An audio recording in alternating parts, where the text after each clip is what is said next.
Yes, guys, welcome back to flatcapeurotalk. It is going to be a huge transfer discussion. We're basically going to be talking about all the players that we feel like maybe Antonio Conte should put on his Christmas wish list. Basically, players are going to be in the winter window, players in the summer as well. We might add towards the end. But without further ado, let me introduce my guest for evening, my partner in crime here, Darius 3K from Paxton Road. How you keeping, my man? I'm doing great. I mean, this video was 2 weeks in the making, mate. I'm just thinking back to when you sent me that DM on Twitter saying we need to sort of help Conte with his list out. And I said, get me on that show as soon as possible. So I'm just happy that it's actually finally happening. And I can see we've got a bunch of regulars in the comments as well. So I am looking very forward to this discussion to have with you and with everybody in the comment section as well. So hello to everyone. And I just can't wait to get into it. I'm very excited. Yeah, we're going to get into it, but let's introduce some people into the comments here, like you said, but it is good to be maybe having, a bit of a wise young head discussion, for this one. We got Aman Arnesia, an absolute legend of this channel. He says Alvarez, Kessié, and Botman. A lot of people are on the Julian Alvarez train, which I absolutely love, especially because when I was working on a Levy budget before, he was one of the guys I would have gone for. And this will be the funny part is Darius and I, I feel like some of our powers have been taken away from us when you think about it, because normally we probably go for those budget signings. And now apparently we have all this money to play with. It's almost like I'm become a bit useless, I would say. But Kuva99 is saying, just in time. I think he was in there nice and early. So big yourself up, Kuva. Also great talking to you last night, my man. Fantastic job. Alexander Hilton is in the building. Hopefully you're keeping well, my man. Mark Swift saying, let it snow, let it snow, let it snow, because it will be snowing players from the Antonio Conte wish list. I'll tell you that, Mark Swift. Golden Cox saying, Jack, have you been to the doctor about that finger, how it can be expensive over the pond? I think he's talking about, the long kind of little hand formation I have there. I just have kind of very long fingers, I will say, probably just from the days of playing basketball. So they all look a bit crooked as well. Sean Snow saying Romagnoli is available for 10 million in January. I think he definitely would be somewhat of a steal. The only thing is that dude has really fallen off a cliff, I think, in terms of form and reputation, Sean Snow. At the same time, though, he did have some very, very good years in Milan, as well as Roma. He had some good years. But I will say it seems like there must be something behind him, not being picked anymore ahead of Tomori or Simon Kjaer. But Chris is in the building as well. Big up, Chris. Hopefully you're keeping well, my man. Miguel Escobardo, the absolute legend from Lagos. He's an absolute legend. Love this guy. And he's introducing everybody to the building as well. Sean Snow wants on. We'll get you on next time, Sean. We'll get you on next time, but we're going to just nerd out. Just Darius and I are going to nerd out. Hopefully you can stick with us for it. Miguel Escobardo saying Jack and Darius, absolute diamonds. I mean, diamonds in the rough, I would say. Diamonds in the rough. Big yourself up, though. Josh Smith says absolute fire. Welcome as well. Joe Grimes is in the building. Big yourself up, Joe. Thank you for joining us, Joe. Hopefully you'll enjoy this. Adam is also in here. He had an absolute blast with him last night watching the old games. And I will say, Darius, quickly, we were watching basically a vintage Glenn Hoddle performance in a cup final. That dude, I will say, would be one of the best players in the world right now if he were still playing. Silky is how I describe him. How a lot of people that watched him is describing him is very silky. So I think he would be one of my favorite players, definitely. He was my favorite player immediately the moment I watched him play. This man was megging people left and right, pinging balls with his left foot. He's not even left-footed as well. It's just ridiculous.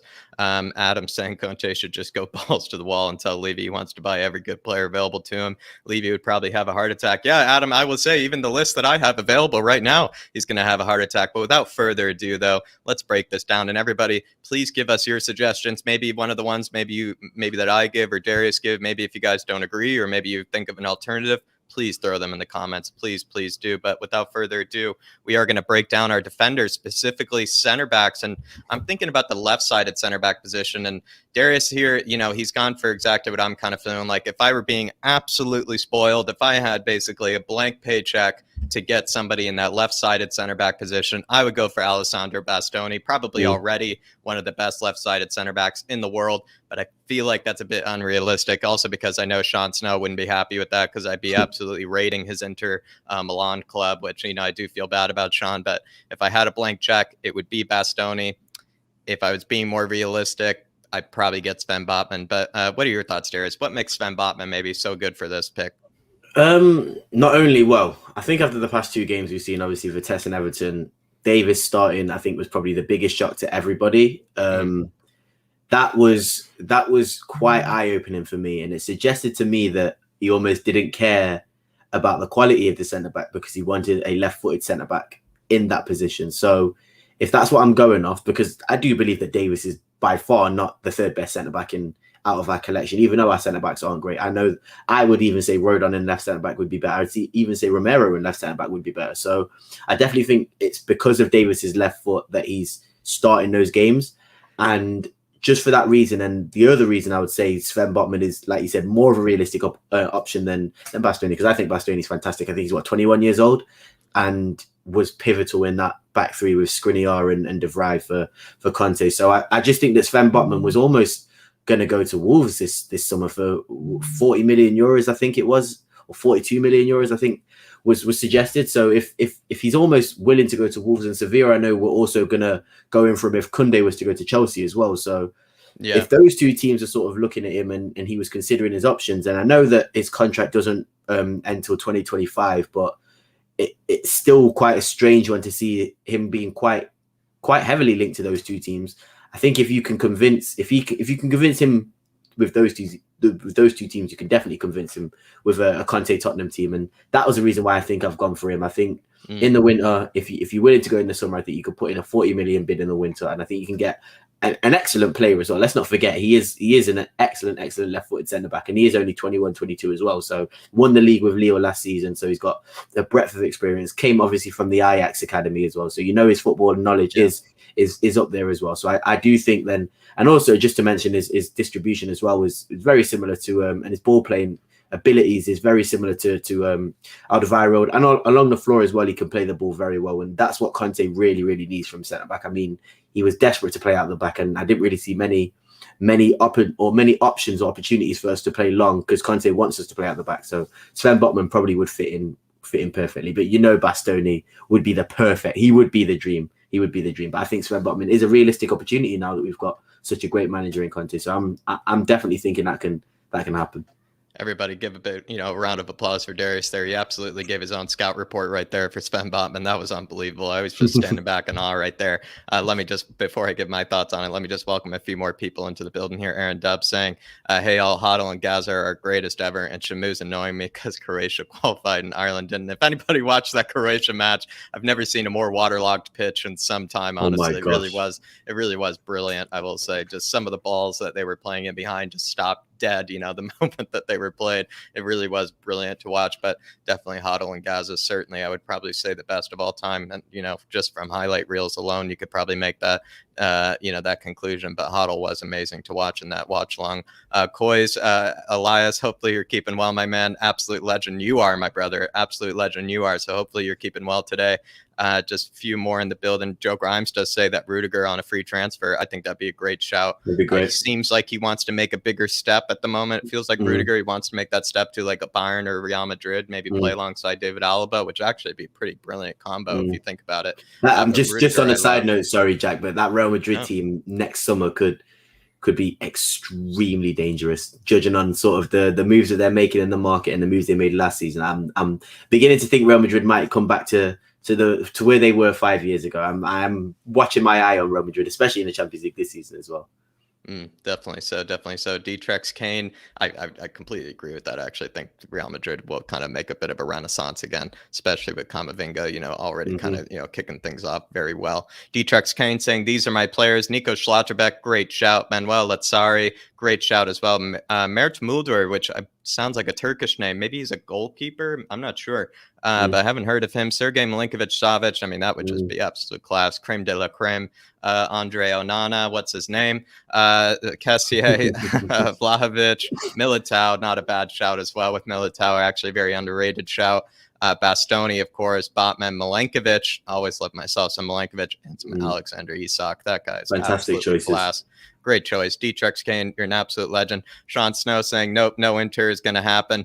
Beppa hates Paratici. Inter hate Conte. Let's be realistic, Jack. Sean, that's why I digressed it. Be nice to me today, Sean. Please be nice to me. Just play nice with me. That's why I said if I had a blank check, if I had, maybe all of, the Italian goodies in the world, to be able to lure him over to Tottenham, I would go for Bastoni. But that's why my second pick, just like Darius, we're in a complete agreement with each other. Sven Botman is the very realistic one. But play nice with me today, Sean. Play nice with me.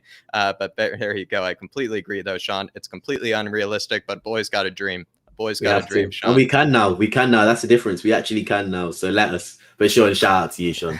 Big up, Sean. Big up, Sean. But we are going to maybe now move just and maybe actually I didn't give my thoughts on Sven Botman, but Darius broke it down perfectly. So all I can say is, at some point, everybody just check out that scout report they did on him very recently. The guy has a very underrated ping ball ability. He can be able to switch play in a very kind of I don't know, like a very interesting way. Like the way his, backspin on the ball when he hits, ping pass to switch plays, actually unbelievable. He's more Premier League ready than I would say than other center backs. Like we, took a look at Pau Torres, but I would say that, Sven Botman would make an easier transition to the Premier League than Pau Torres. He's an absolute monster in terms of his strength, Sven Botman is. And as well, like he's just very dominant in the air. Like Darius said before, he has kind of the Ajax, academy with him, which always goes a very long way, which kind of explains his technical ability. But I do feel like Darius broke down Sven Botman perfectly. Just by the way, everybody, with Sven Botman, his contract is up in 2025, but his value is around 25.2 million pounds. Which is really low, to be fair. Yeah, and so like a 35 million bid, they probably snap your hand off for that because at the moment as well, Lille, I believe, are sitting mid-table, if not lower mid-table. So I certainly would feel like that would actually be a very realistic signing. So I feel like Sven Botman's going to be our first choice. Maybe as well a decent shout out, from Dietrich Kane, though, is certainly the Nico Schlotterbeck out of Freiburg. That is a great shout. But we are going to move on to that center defensive mid pick, everybody. My first pick, with probably a lot of other people's first pick, is going to be Marcelo Brozovic. I will break down if we couldn't get Marcelo Brozovic, if just somehow we weren't able to get him, if he wanted to go elsewhere, or we had to, because I feel like we need to sign a center defensive mid in January. It's just 100%. Desperate. It's 100%. So if we can't get him this January, I would actually take a step down and probably leave you Lumby for this signing as well, because this guy could also, you could get on a free in the summer, but if you probably forked over, I don't know, 15, 20 million, they definitely would take it. And that would be Florian Grillitsch, the Austrian international out of Hoffenheim. I actually think he's a very underrated center defensive mid, has a very good passing range. And I think he's honestly on the move out. I think he wants a bigger move. I think this would be kind of realistic, the size of our club at the moment. Hopefully Antonio Conte takes a liking to him. Pretty sure he's probably not even aware of him at all, so maybe it's a bit unrealistic. But if I were to maybe consider Levy, consider also just getting someone, in that position right away, someone that you could just take off of somebody's hands, it would be Florian Grillitsch. But Darius, we've both gone for Marcelo Brozovic, though, here. I mean, what makes Brozovic so good for you?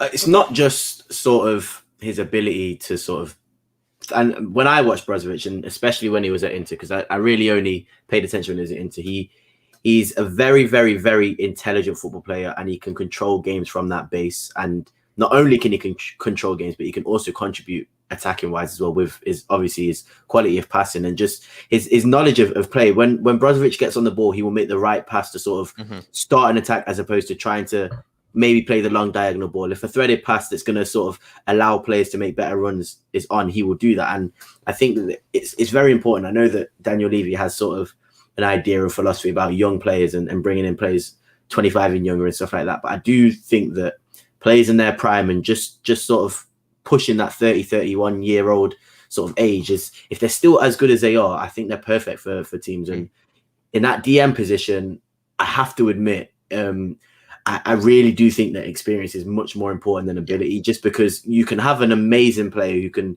do everything. And don't get me wrong, Jude Bellingham is probably a bad example, because I think he'll probably be one of the best midfielders ever, in my opinion. But you can have a player of his ability and maybe not sort of the footballing brain. He does obviously have that footballing IQ, but Brozovic and players in that DM position need to be able to actually read a game and look after those centre backs. So I just think that bringing in somebody who Conte is familiar with, and just who is actually a very, very, very good midfielder, who probably is one of the best defensive midfielders in the world at the moment, is a no-brainer. I think you'll be convinced easily by Conte's project. And I just think that it's one of those opportunities where I know he will. Is his contract expiring in 2022? 2022. I think he's on the way out. It's just the big question is, I feel like Brozovic is like, does he want to finish his last season there? Because the guy's been there forever. He really has been there forever. You would think that maybe he would want to be loyal enough to finish out the whole season. He might not want to listen to any sort of, bid maybe in January. But at the same time, I could probably argue the opposite as well, though. It's like, do Inter want to let him go on a free? You know, they need a bit of the money. They probably would take, you know, at what's he valued? Just quickly, let me check my notes here. He is valued around 36 million pounds. And so, like, you know, I know it's January window, though. Like, you probably could throw in a 20 million bid, you know, a 25 million bid, you know, and they might accept that just to have a bit of cash to be able to go after someone else. But if he were to go on a free, that would be a huge loss to them. But at the same time, you know, he probably wants to finish the season. It just depends on how Inter want to handle it. It depends on how Marcelo Brozovic wants to handle it. But I mean, Darius, for me, he's really actually one of the most, it's like he's flown under the radar for a bit of time. You know, I feel like Brozovic, and now like he's very highly rated all of a sudden, maybe just by Spurs fans. But I feel like he, especially from, I don't know, some of the highlight reels that we were breaking down, and as well as just his stats. I mean, the guy is just honestly unbelievable. He's one of the best distributors and tempo setters in all of world football. He has a great long shot on him, I will say, as well. So he can actually hit balls from distance and be able to hit the back of the net. He's very technically gifted, of course, comes from that Dinamo Zagreb Academy, which has just, you know, produced some of the best players in the central midfield positions in the world right now. I mean, with Brozovic, do you feel like he's kind of, I don't know, he's, for me, he's actually kind of top of the top, you know, kind of holding midfielder, playmaker, you know, tempo setter kind of players for me. And the thing is, a point I was going to make, and it's sort of, it can feed into players a bit better later on. Obviously, we'll get into players later on down the line, but I think the point that I'm going to make now, kind of, it will feed better into those players. But it still backs what I'm going to say about Brozovic, and that's, if you have an opportunity, I know a player is going on a free, like you said, but if you've got an opportunity to get a player of his quality in, knowing that there's going to be competition for his signature in the summer, that sort of 15, 20 million that you spend on him will be worth it in the end, because he will improve your team. And we do need a DM. I mean, Højbjerg is out injured at the moment because of that disgraceful Mason Holgate tackle. So currently we don't actually have a DM apart from Ali Skip, which makes me think that we probably will go to one. We only have destroyers when you kind of think about it. We just have destroyers. Exactly. It's not even defensive midfielders, really and truly, like you said. So I just think that having somebody who is almost, I don't really know, Brozovic is almost the definition of an all-round midfielder, because he is a deep line playmaker, but I know he can tackle, he can get forward, he could be box-to-box if he wanted to. I just think that 15, 20 million that you're going to spend on him is worth it. And if you do sort of wait to try and, I don't know, compete with bigger teams in the summer, then the wages that they're going to be able to offer, and sort of potentially us not getting into the Champions League, because that's not confirmed yet. It's not a guarantee. So I just think if you can sort of convince him with a fee and convince Inter with a fee, then you just got to go in the winter and get him. And he will fit in quite seamlessly as well. I imagine he's one of those players where it won't take him long to get used to a team and a new league. So he's 29, 30 years old now. So he's very experienced.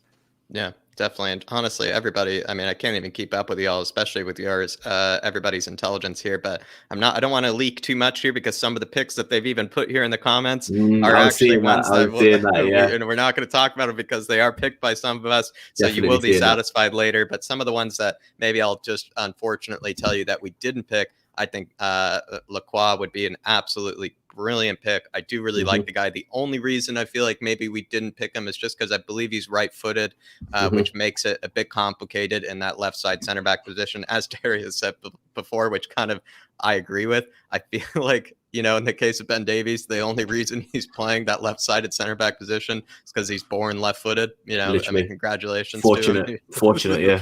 Fortunate left-footed player. So, you know, I feel like that's why we're really desperate to get that center back in. Enzo Fernandez. And by the way, I did not know that Bastoni was left-footed. By the way, that's news to me. I did not know that. So that makes me even more impressed by him, and he will cost a lot of money if we don't go for him.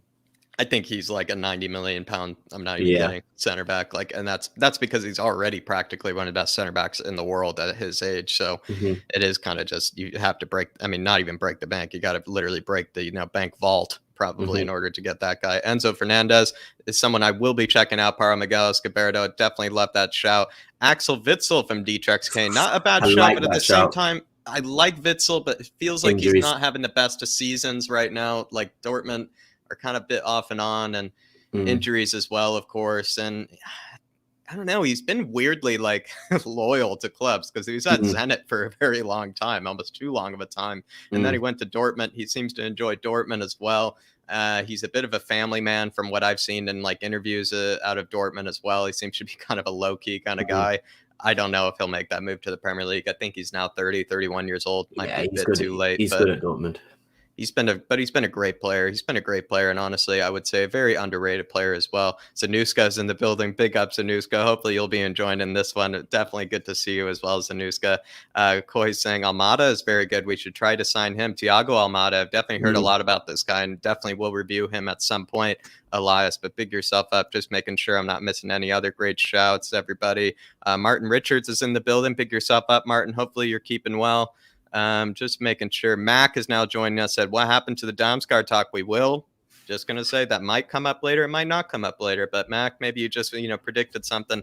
But let's just, since a lot of people are joining us now, let's maybe just recap this one. We both went for Brozovic, for that holding midfielder, for that holding midfield playmaker, that person that can control games, that person that can actually ping balls left and right, control the tempo, basically just dominate a match. You need someone in that position. Højbjerg and Skippy at the moment, they're not really fully capable of that. As much as they have so many brilliant qualities about them, I don't feel like they're capable of that, at this moment in time. Maybe Skippy will develop it. Not sure if Højbjerg can be able to develop it, but I don't think that's any slight on them. It's just they're not that type of player. And then if we couldn't get Brozovic in this January window, I am that desperate for that tempo setter. I am that desperate for that playmaker. So I would do Florian Grillitsch. The reason I would do Florian Grillitsch is because even in Europe's top 5 leagues right now, I'm looking at it, he has over 6 progressive passes per match. That ranks him in the 94th percentile of any center defensive mid in world football. He has the most progressive passing distance out of any CDM in world football. He has also he has the most passes completed long out of any CDM in world football. And I do feel like the guy's been very underrated for some time. He's not as good of a all-around CDM as I would say Brozovic. I feel like Brozovic is even more technically gifted than the guy. But if we're talking about world-class distributors, world-class passers, Florian Grillitsch, everybody, I definitely would check him out. And the reason I would also maybe put this signing again, he's valued around 14.4 million pounds, and his contract is up in 2022. So you could just toss over 10 million to Hoffenheim right now. And that's nothing. That's really nothing. That's really nothing.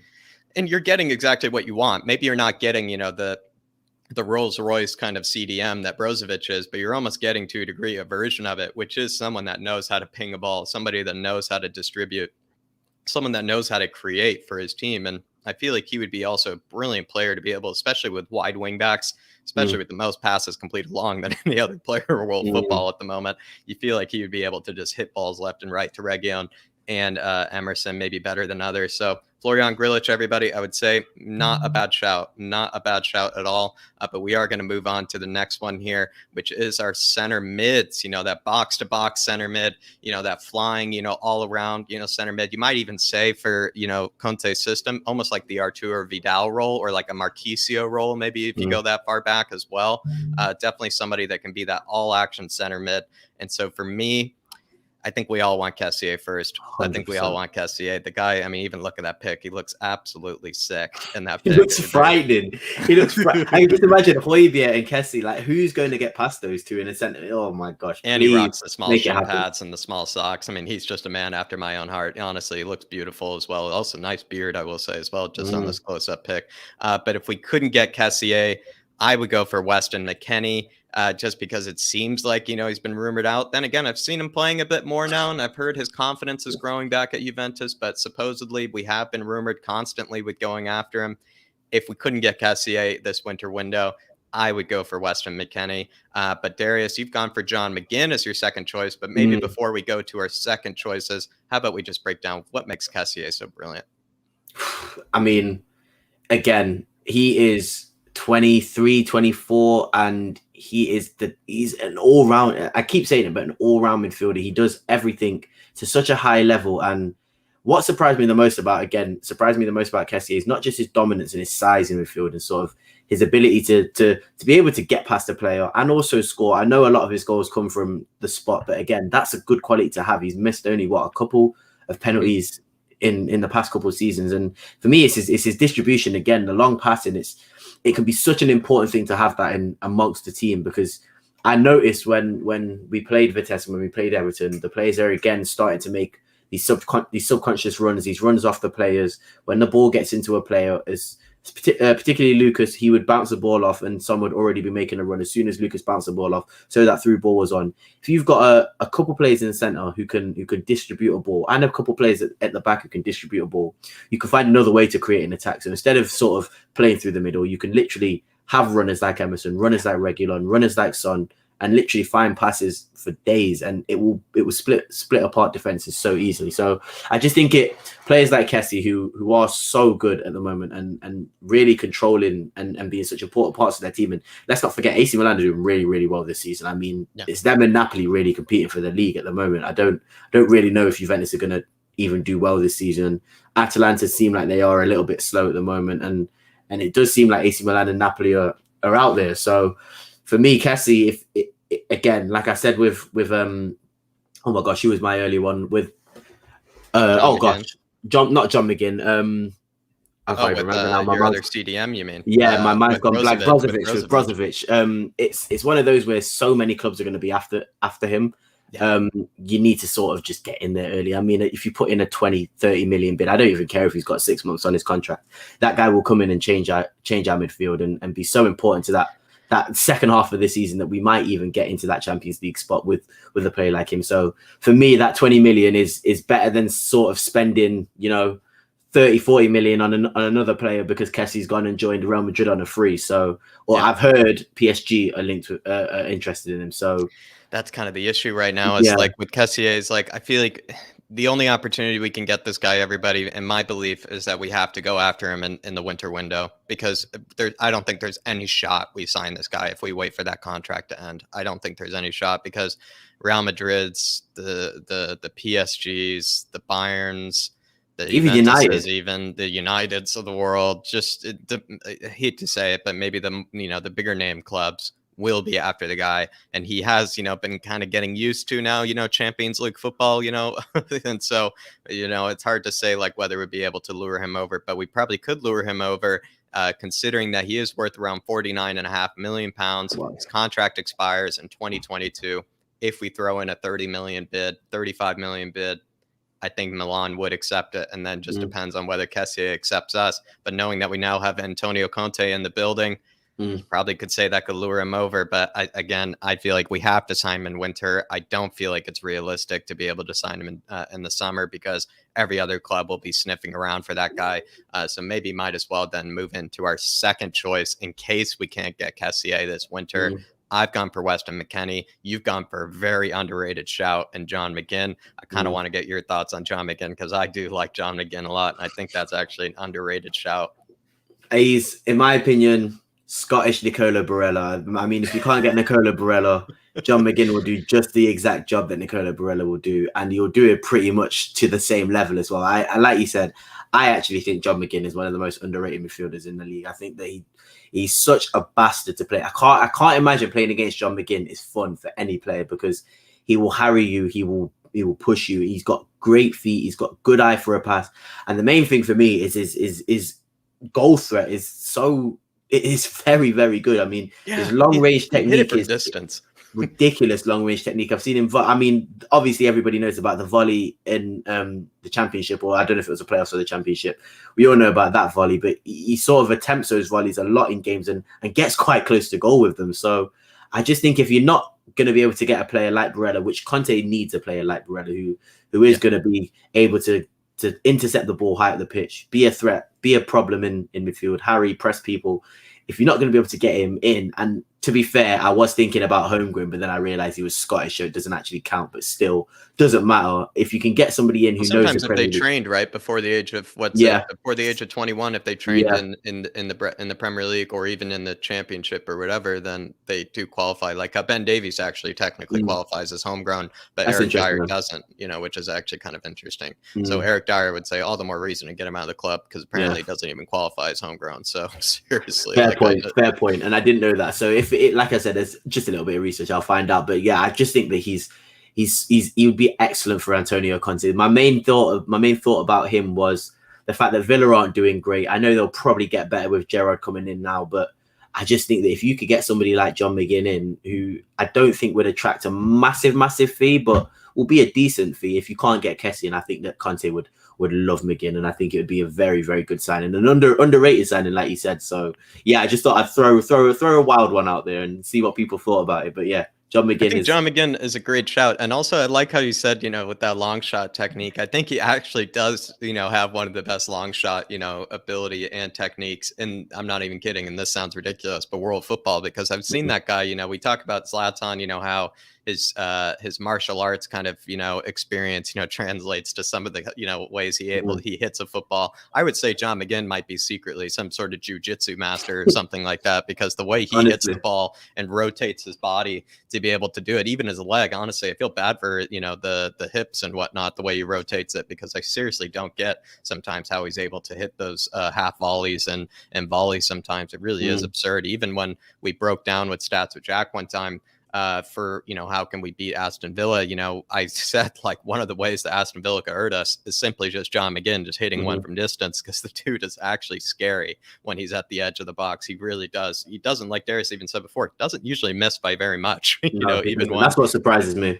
Yeah, and so I don't know. I think John McGinn is actually a better shout than maybe Weston McKennie, actually. So if I actually did have to pick between our second options, my second option, by the way, everybody, is Weston McKennie. Darius's is John McGinn. I probably would go for John McGinn. Maybe a lot of the Americans, might kind of excommunicate me for that one, but I do apologize. But Catman Jess saying, "Hey Chris, big up." Also, Catman Jess, thank you very much for joining us as well. Just making sure I'm not missing anybody else that's joined us recently. Dara is in the building saying, "I can't see Kessié signing in winter when he has top clubs after him on a free. He will get a massive signing on fee. Can't see Kessié happening." That's kind of the point, Dara. It's kind of like we've gone for second options here because, we all kind of we want Kessié, again, just the absolutely perfect solution for a lot of the problems that we're having in that central midfield department. But he's not very realistic at the same time. It would be an absolute dream. And so our second options would be like a Weston McKennie, but I think an even better option that Darius has definitely defeated me on is John McGinn. So there you are, everybody. Let me see if anybody in the comments, I'm just making sure, I would say everybody, Sean Snow, that's a fantastic, he definitely knows his football. So I would say if you're getting the certificate of approval from Sean Snow, there you go. But there you are. And I do like John McGinn, Darius. He's a workhorse and be really appreciated at the club the way he plays. I completely agree. Everyone's saying John McGinn is not a bad option. So I would say points go to Darius there. Points go to Darius there on that one. And just quickly, everybody, especially I feel like why Darius is better as well is just because McKennie, I think he's valued around 22.5 million pounds. Yeah, they signed him for something like 30 million, and they probably would want to make all their money back at the end of the day. And if you signed McKennie for like 30 million pounds, something like that, his contract's up in 2025 as well. So it's just like, it seems hard. It seems like you would have to a degree, overpay for him, if you ask me. Whereas like with McGinn, if you were to sign McGinn for 30 million pounds, 35 million pounds, I don't really feel like you're overpaying actually as much. I don't either. I don't know how old he is. I'm going to just double check how old John McGinn is actually, because that's an interesting addition. He is 27 years old, so he's right in his prime as well.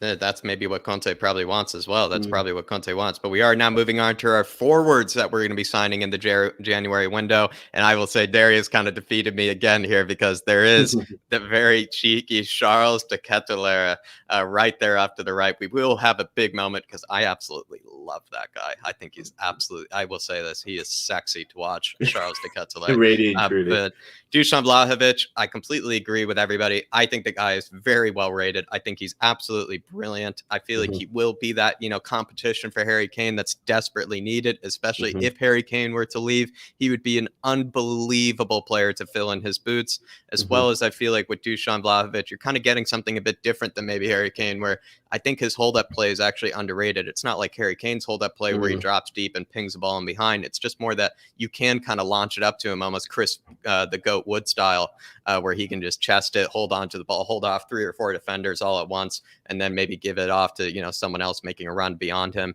But as well with Dusan, he's a menace in the air. That dude is a menace in around the box. He's almost like licking his lips, almost probably having foaming at the mouth when you see somebody, on the byline there. He really is unbelievable. Great penalty taker. Of course, we do probably need someone to be good at penalties. And again, I will say the guy has a lot of qualities of your typical classic number 9. And maybe my final thing about Dusan Vlahovic, not only because he's an itch, which also makes him, above everybody else as well, but I do feel like he's actually a bit even quicker than than meets the eye as well. I feel like he has a bit more pace sometimes than people haven't seen before. So with Dusan Vlahovic, everybody, a great shout. My second choice is going to be Cody Gakpo, which is I somebody don't that know if I beat you here, mate. I don't know if I beat you here. I was just gonna say because I'm just thinking about Cody Gakpo now, and I don't know if I think you've got me beat here. I don't know. Sorry, I think carry these on. are both second options, but I'm just going to say I want to talk about Charles de Ketelaere first, but with Cody Gakpo, just say quickly, I just love this guy. I think not only, I mean, look at that face, it's just absolutely adorable, but also as well, he is an unbelievable specimen of a player. He's like 6'2" or something like that, 6'3". He almost dribbles like his close control is ridiculous. Sometimes, we talk about Stevie Bergwijn, kind of like, giving him time. I think the reason why I like Cody Gakpo is just because you just swap him out with Bergwijn. You just get rid of Bergwijn, bring in Cody Gakpo. As well with Cody Gakpo, I just say quickly, I will talk about him a bit more later, but he's valued around 19.8 million pounds. Again, you probably throw in 25 million, 27 million pound, bid there.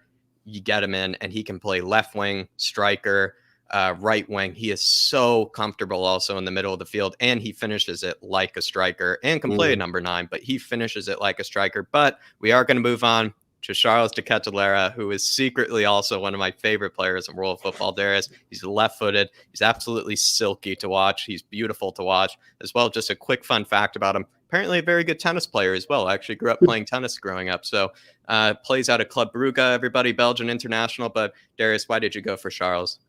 I mean, I'm not going to pretend like I knew players before or anything. I was blown away when I saw him play against Man City, and I saw the links literally a few days ago, suggesting that he was only worth about 25 or only valued about 25 million pounds as well.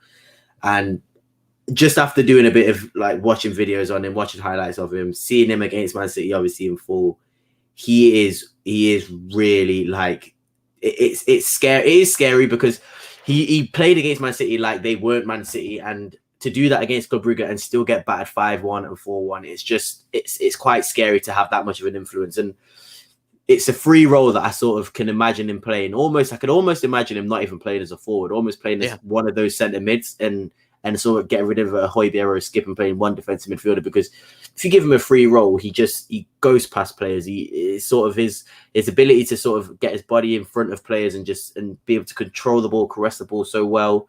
He's always in the box. He can find a very, very good long ball. He could do everything for an attacking player, and he's got good size in him as well.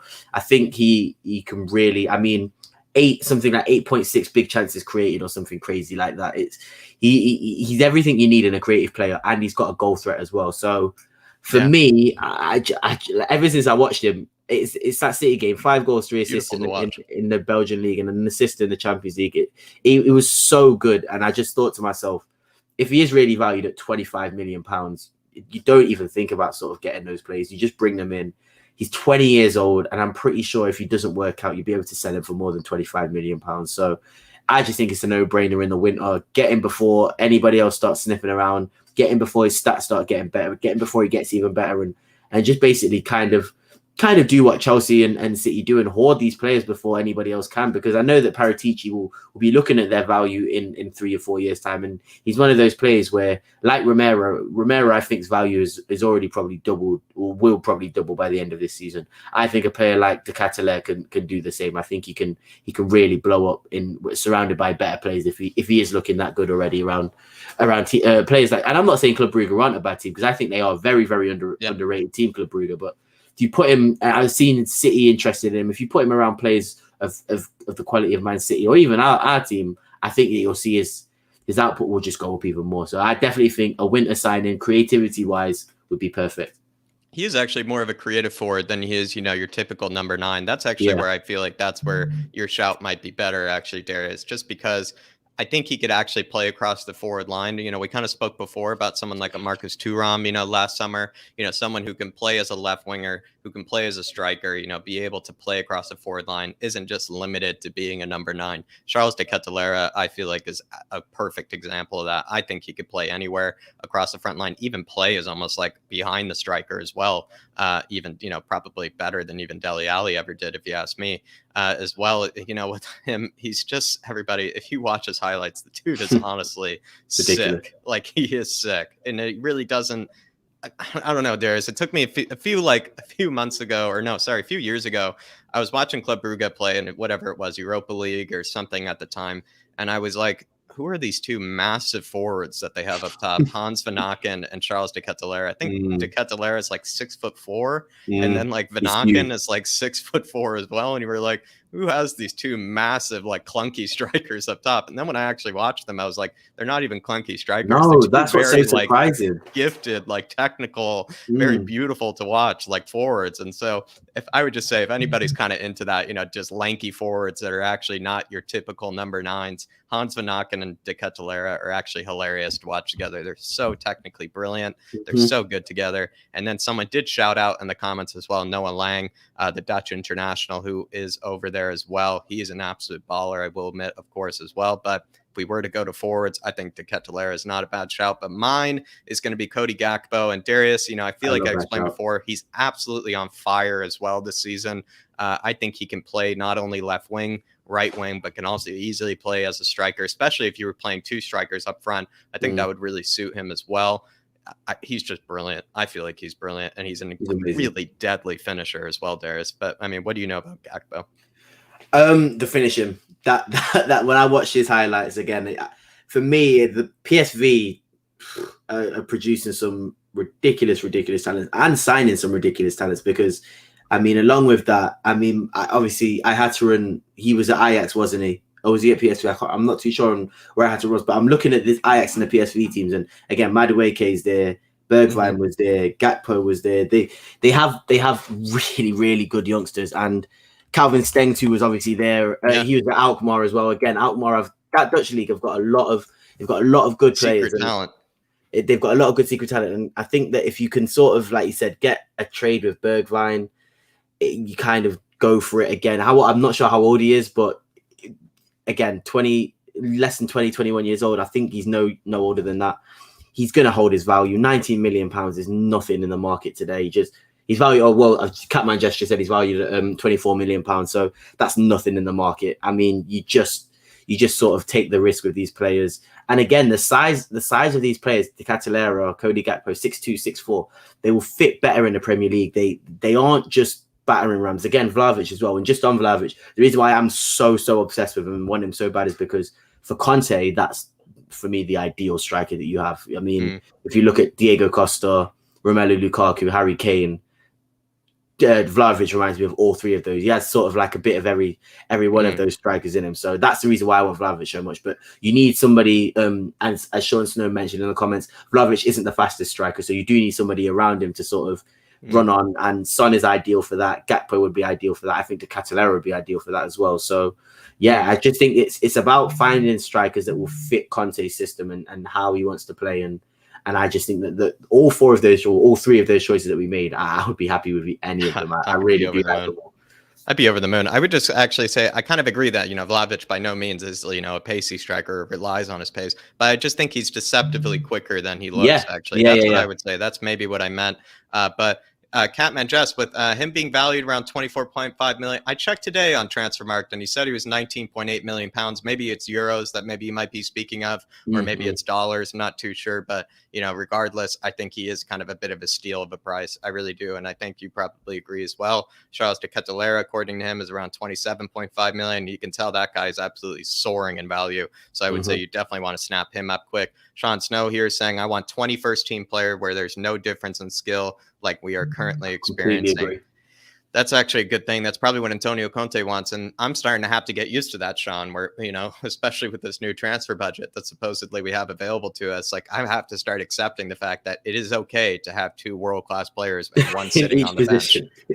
But that's the thing that So Spurs true. fans we're not used to. We No. usually just have one great player in one position and then a huge drop off in the Mm, backup. And I'm just gonna have to start getting used to being spoiled, Sean. I'm gonna have to start getting and I'm used to not being mad. spoiled.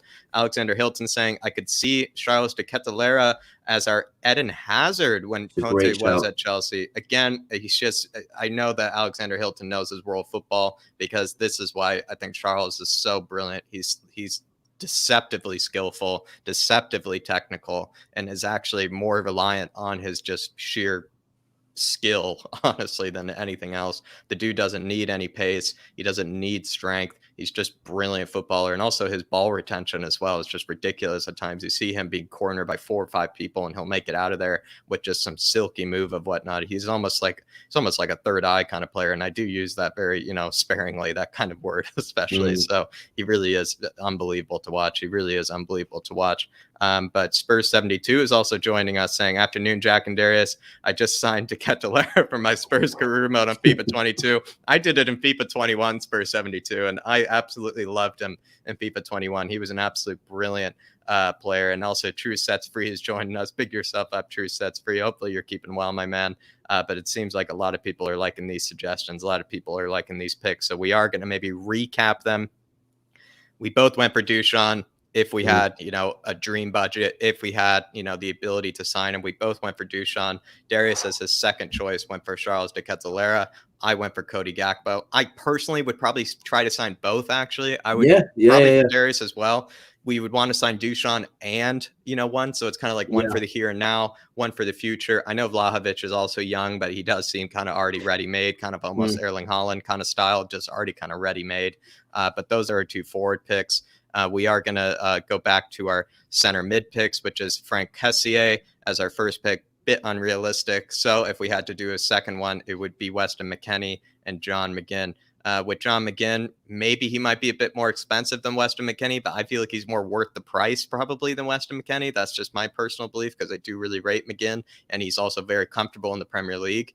As CDMs, we both went for Brozovic, but as my backup option, I went for Florian Grillitsch because I feel like we just need that CDM right here, right now. Give me a tempo setter, give me a holding midfielder. He would be brilliant. And then our defenders, if I had a blank check, if I basically had all the cash in the world, I would sign Alessandro Bastoni.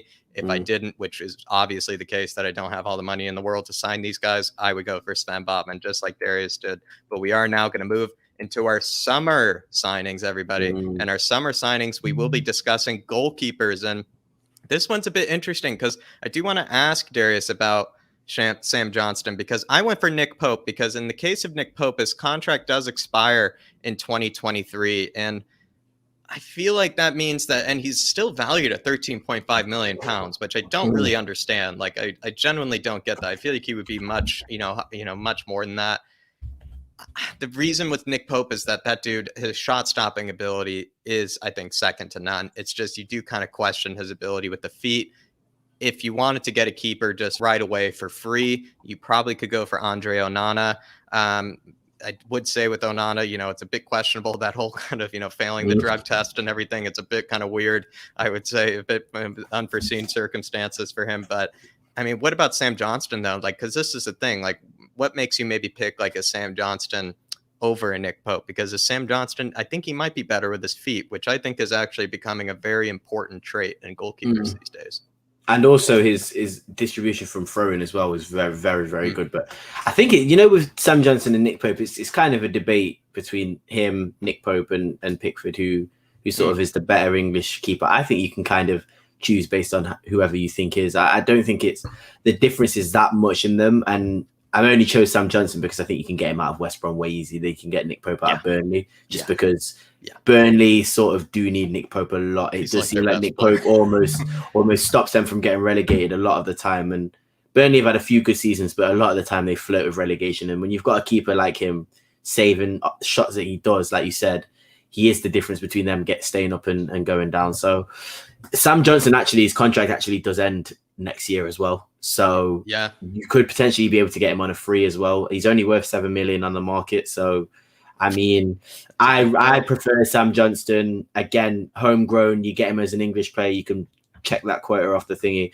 I genuinely think he's better than Galini as well. So if Lloris does stay an extra season, I don't think Sam Johnson will be mad at being a backup for Tottenham, because I think he will get time. And also, like you said, I don't think that he's actually drastically worse than Hugo Lloris. I actually think he's a very, very good keeper. So for me, I would go for Sam Johnson. I think Nick Pope and Onana as well. I would always go for Onana. I just think that Onana is I think he's going to find a different club. I think I saw he was linked with Inter. I don't know if Sean can back that on me. He said he's going to Juve in the comments, but I saw he was linked with Inter at one point. But if he is going to Juve again, a free transfer, I feel like one of these bigger clubs will probably be able to convince him to join over sort of Tottenham, because I think they'll probably make him a starting keeper, as opposed to, you might have to tell the next keeper that comes in, Lloris is staying another year and then you're going to be a starter. I think some keepers won't want that. So.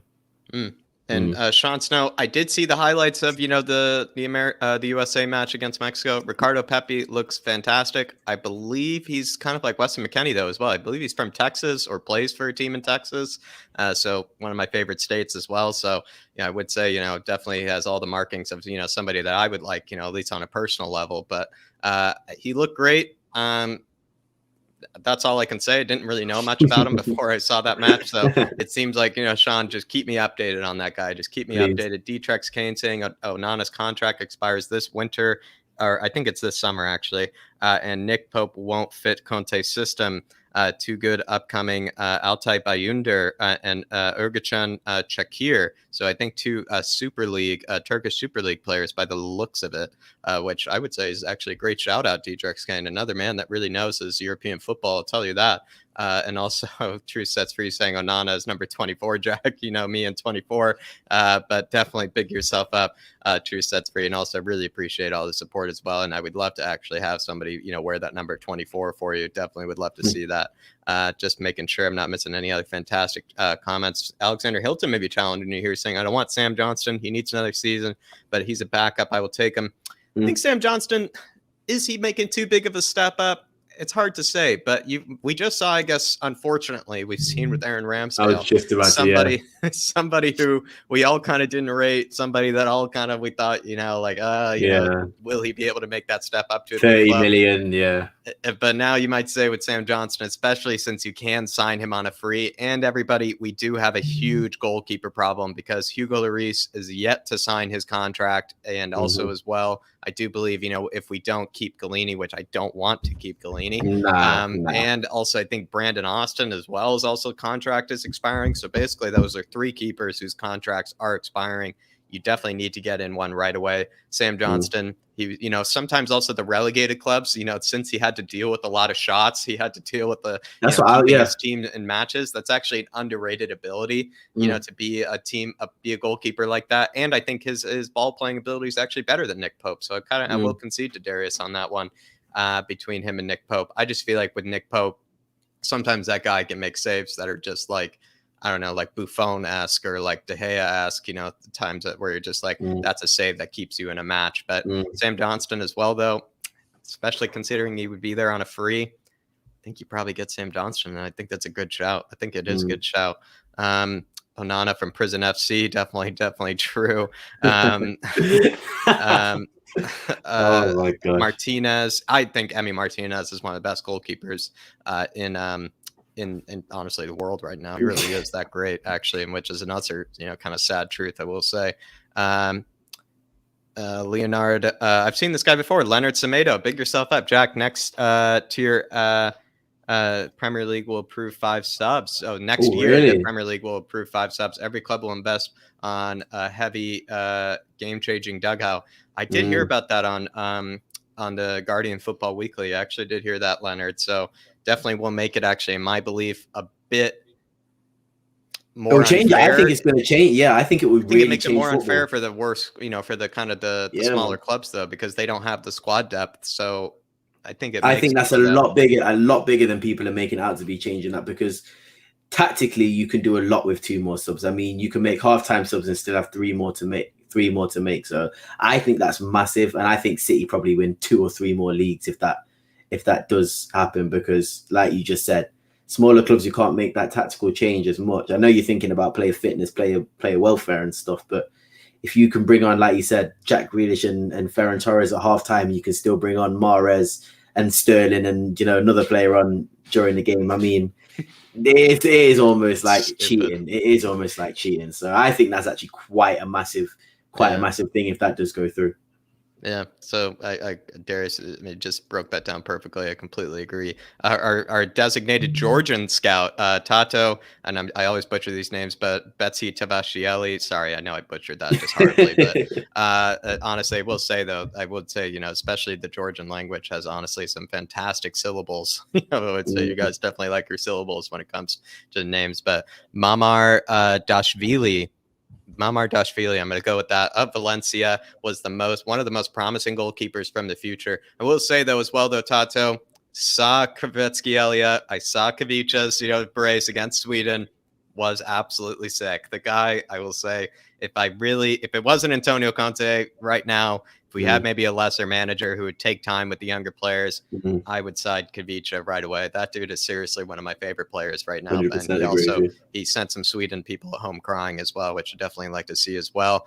But he's from FC Dallas, Ricardo Pepi. So there we are, a Texan man, just like I believe, I'm not mistaken, I think Weston McKennie was also formerly of Dallas as well. So big them up, honestly. A lot of good Texan footballers coming out at the moment. Florian Neuhaus from Borussia Mönchengladbach. That's definitely not a bad shot as well.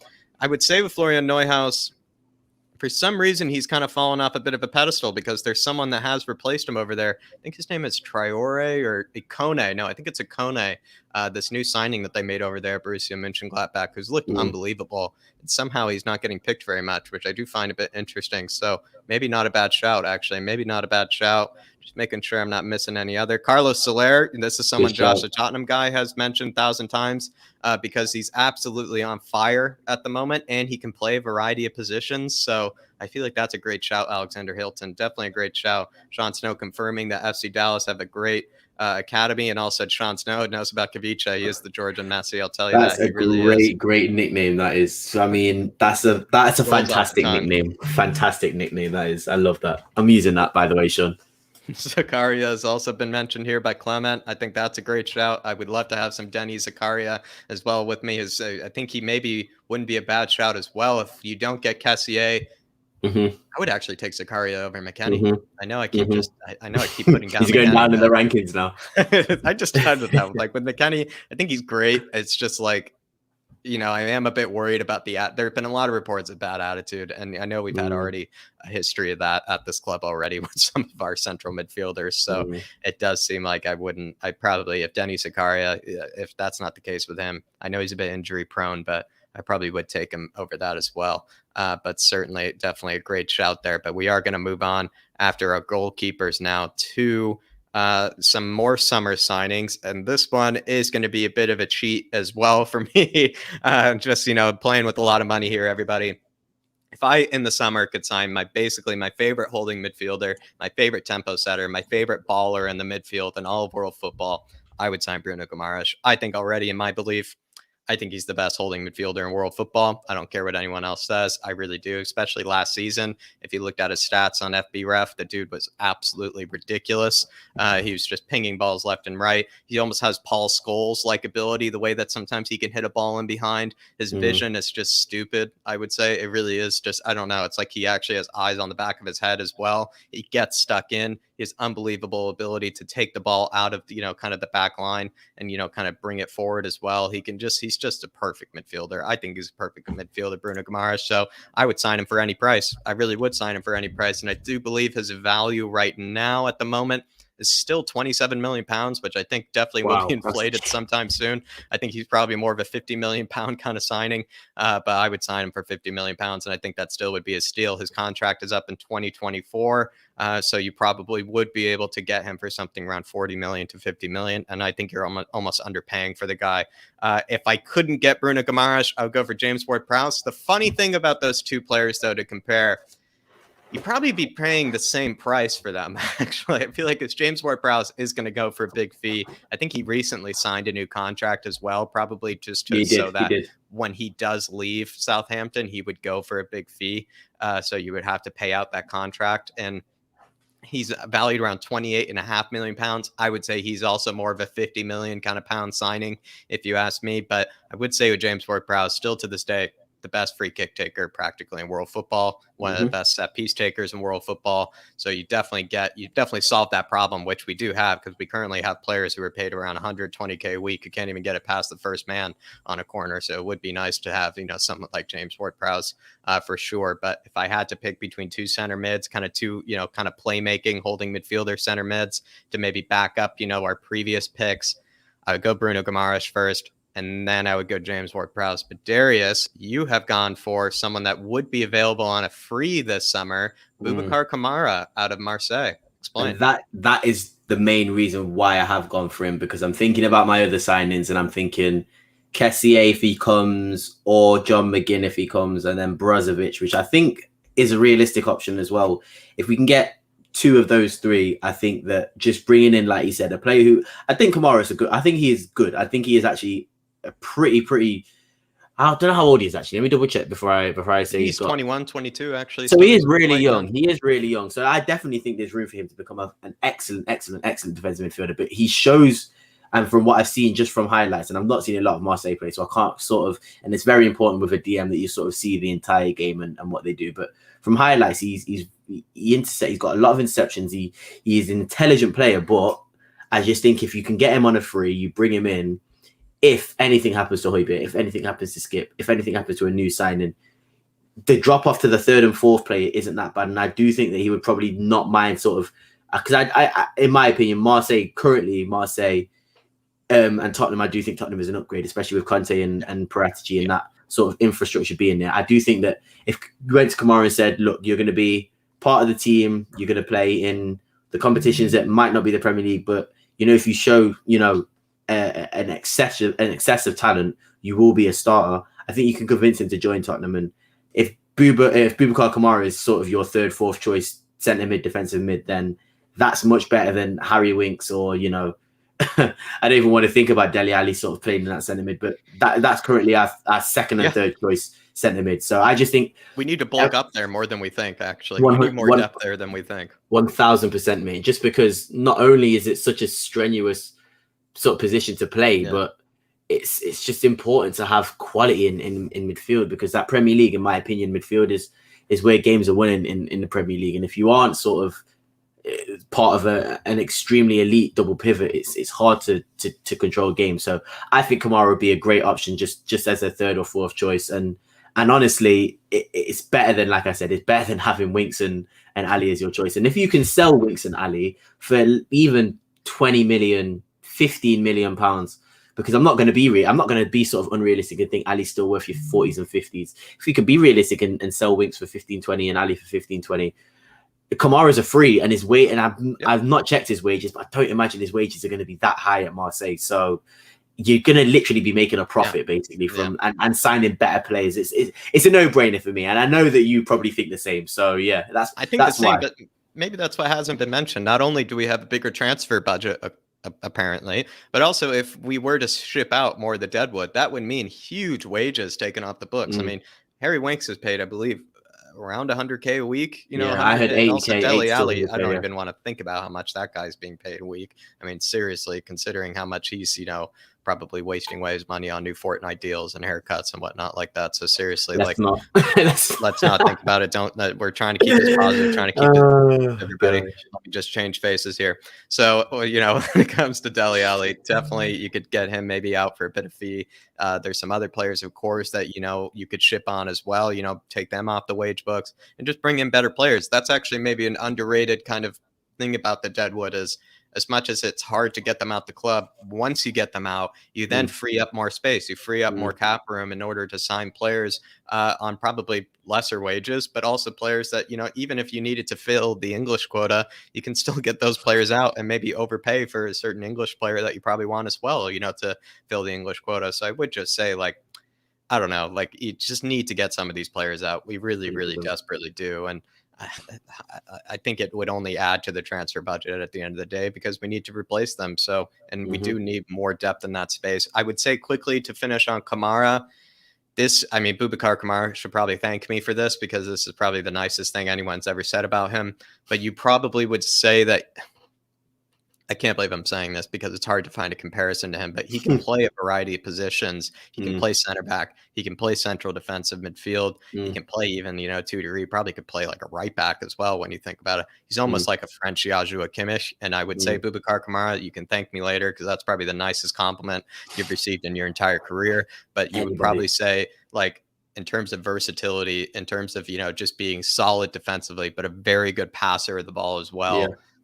He's almost like a Joshua Kimmich, but That's that's who he could that's become. Like that's like the yeah, level that that's you his want to get ceiling. to. Yeah, and That's that's his I mean, ceiling. if you get anywhere, if you get even like 2 floors below that ceiling, you are some player, because that man right there is the definition of sort of an elite world class player. Like that, that word gets used a lot, but I mean, if you have a player like Joshua Kimmich, and if you're any similar to a player like him, then you're doing something right. So I don't think, like I said, I don't think Kamara is going to be mad at you for saying that at all. I think he'll probably thank you very, very much for saying that, mate. So. I'm just going to go through the comments quickly here. Dybala, I certainly would sign. My thing is with Dybala, like, will he just stay at Juventus now that Ronaldo's out the door, and maybe he'll just continue to try to win over the Turin faithful? I'm not sure. I certainly would take him again. I certainly would, especially him playing alongside somebody like Harry Kane would be unbelievable. Orange Fantasy's in the building. Big yourself up, Orange Fantasy. Thank you for joining us. Just making sure. What about Pjanic? I feel like, with him, he's almost past his sell-by date. As much as he's a bit of a brilliant footballer, I think he's a bit past his sell-by date. And I don't know. Like, I think you would have probably wanted to sign him back in the days when he was at Roma, absolutely smashing it over there. He used to be also one of the best free kick takers in world football, actually. So, and that's kind of seemed to have fallen away. Ed M with a great shout. Martin Zubamendi out of Real Sociedad is very good as a deep lying playmaker. I've heard a lot about him, actually. I have heard a lot about him. I actually thought, I don't know why, I thought he was a left back, actually. I thought he was a left back or something. Sociedad are doing extremely well at the moment. Aren't they top of La Liga right now? I think they might still be. Yeah, I think they might still top of La be. Liga right now. So yeah, I need to start paying a little bit more attention to the players on that team, because I really and truly, it's only really Alexander Isak that I've been and Oyarzabal as well, who I've been really paying attention to. But Zubamendi's new to me, so that's player I have to go and do a bit I've of heard research him on. mentioned a few times. I've heard him mentioned a few times on plenty of other, very sophisticated channels. Just making sure I'm not missing anything from everybody here. Alexander Hilton saying, I rate Kamara. I think he'll be like Cornet and score a lot of goals as well as assisting. Not sure if he would score a lot of goals, but I feel like he definitely could be that midfield creator that you're looking for. Especially, he does know how to get stuck in. He actually does know how to get stuck in. So I do actually agree there. Just making sure, again, just because I want to see your guys' shout outs, hold me accountable for some of this. Alexander Hilton saying Nicola Zaniolo. I mean, that would be honestly a brilliant signing. The guy is an absolute monster, but definitely has underwent some very serious injuries. But at the same time, he's looked great still. He still looks fantastic. And maybe he's a bit frustrated after what's been going on with the Jose ball that's happening recently. So maybe it wouldn't be a bad shout. He also plays a variety of positions, I will say, which is very, very useful. And then just quickly, we could sell Delhi for 25, Winks for 15. What are your thoughts on that, Darius? I feel like Winks you would sell for around 10 million. I think you could sell him for 10 million. I'd tell him for £10, mate. I'm not gonna lie to you. Like, I feel like selling him for double-digit millions is such a compliment to him. It really is. Dele Alli, I think you would get a cheeky 20 million, 25 million bid that you probably should accept. At the end of the day, you're still technically making profit. I mean, considering how many wages he's now blown as well, you just need to get him out of the club. But imagine you get 30 million for them too. You can go and get a player for that, who I'm not gonna lie will probably be twice, 3 times the players they are. So again, if you can get 20 million for them, I'll probably be happy with that, mate. I'm not gonna lie to you. Like you said, Harry Winks, let's just move on before it's not a show about him today. It's not a show about him today. Definitely not. Coup99 saying, damn it, bloody family made me miss the start. Can you do it all from the beginning? Kuva, next time, my friend. Maybe if it was just me in here, probably I would just go all the way back to the beginning just for you. But Darius, I don't want to waste too much of his time here. Otavio Porto as well. I believe that's Otavio is that. Yeah, that's what is he? Is he Argentinian? I'm trying to remember. Yeah, he might be Argentinian, but bigger. Not a bad shout. I know that guy actually at Porto. And a lot of people are mentioning that Papa Martasari could be coming back. So maybe some of the central midfield positions that we are talking about maybe, we shouldn't overfill that position. But at the moment, I kind of don't want to, maybe read too much into Papa Matasar saving our graces. So we are going to move on into our summer defenders that we are going to go after. We both went for James Tarkowski. I know we're big James Tarkowski fans. The man gets stuck in for a living. I think he'd also do great in a back three. I think that would make him even better of a player because he wouldn't have to, really he already defends so well alongside Ben Mee, who I think is also sometimes underrated. Actually, Ben Mee, the guy also knows how to get stuck in. But I've gone for kind of a backup / alternative to Emerson because Emerson is fantastic defender. I think has been very disrespected this season. I think he's honestly looked unbelievable. I will say also his fade into his haircut is also absolutely sick. And he has honestly he has a beautiful best smile as well. Best smile. Yeah, I was going to say beautiful teeth as well. Just a good looking guy, very good looking guy. And I really like Emerson. But if I were to go for someone that's a bit better going forward, Darius, I would go for Manuel Lazzari, who's been rumored with us before. I would say the reason I would go Lazzari is because I once watched when Lazio played Bayern recently last season in the Champions League. I saw this guy actually catch up to Alphonso Davies in a run. He's actually rapid. He is rapid. And you never thought that, a tiny little Italian guy like that would be able to catch up to Alphonso Davies. But the dude is actually rapid. And I will say that a million times about him. So, and he's decent going forward. Not as good defensively as someone like not as good defensively as someone like Emerson, but would be very good going forward. Alexander Hilton, I've seen the Gozens one. I love Robin Gozens. Dude is absolute beast. It's just, I know I kind of keep ripping on Sessegnon because I kind of think he's a figment of my imagination and that, I don't know if he actually exists because I've never really seen him play at all at this rate. But I would say I'm going to give Sessegnon another chance because he is coming back on loan and or not on loan. He is coming back from injury, and I feel like I'm going to give him another shout. But Gozens, I would absolutely die to have Alexander Hilton. So 100%. I've been seeing the Gozens comments, and don't you worry, I absolutely rate the guy also as well because he's a very humble player. At one point, I think he was working at only a few seasons ago, he's working at an Aldi or something like that, or a little. And so it's just actually, honestly, the dude is, if we're talking about when we sometimes say, oh, I'd love to see Tanguy, work an everyday job like us. I mean, you could actually say that about Rob Gosens because that was the case for him a few seasons ago. I really check out his book. Everybody even released a book about it as well. So Robin Gosens, what a rise. But we've both gone for James Tarkowski. I've gone for Manuel Lazzari as that backup, as that alternative to Emerson, because I do feel like we are kind of lacking in that department. I don't want to see Lucas be transferred to a right wing back. I don't want to see Bergwijn transferred to a right wing back. I don't feel like they're good enough for it. So I would go after Lazzari. The reason I would go after Lazzari, he's only valued around, I believe, £16.2 million. His contract ends in 2024. Throwing a cheeky 20 million bid there. Probably hand him on over, and then I think he would absolutely do brilliantly. But you've gone for, before we start praising Tarkowski, you've gone for Niklas Zula, who I believe you could get on a free, if I'm not mistaken. Yes, you can. Somehow, this absolute monster of a centre-back is a unit available for a free. Won't sign a contract either, so it's not like he's in negotiations. He's not really thinking about signing a contract. Nagelsmann's been playing him as a right-back. And not even really a starting right back. Stanisic, the youngster, has been playing as their starting right back, really and truly. Yeah. Sula's been injured. He's got injury issues, but he's been fit for most of the time, and he's still not really starting. So, for me, I think you could probably actually I think you could convince Nicolas Sula to join Tottenham Hotspur, and that sounds crazy to me because he was a Champions League winner 2 seasons ago, but Conte, such a massive influence. I really do think that if you say to someone like Nicolas Sula, look, we are trying to get into the top 4 this season. If we get into the top 4 this season, you can join a team that's going to challenge for the title next season. And Nicolas Sula would be an amazing signing for us. I think Nicolas Sula, Romero, and sort of Botman or Tarkowski, like we said, that is just 3 centre-backs that you just would not want to come against. He's quick. He's 6'5". He's dominant in the air.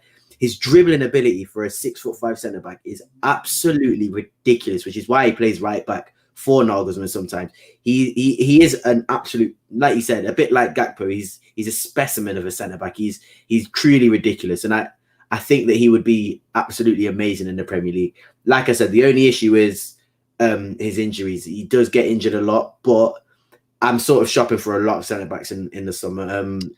Like, I Don't you think feel like he's actually more technically gifted than meets the eye as well? He's actually a fantastic passer, actually, it's and he plays right incredible. back quite well It's sometimes. incredible. It's incredible. I'm seeing this absolute behemoth of a man bombing down the right side of Bayern's defense, and I'm thinking, who is that? I literally think, is that Sula? Why is he there? He's a centre back. I go and check the lineup on whatever on Bundesliga, and it's him playing as a right back, and I'm just like, that's incredible. So I just imagine him in my head as an overlapping, almost as an overlapping centre back on that right centre back role, where you could actually potentially get up a little bit further and contribute to the attack a lot. So yeah, no, I think, yeah. 100%. Quick question here.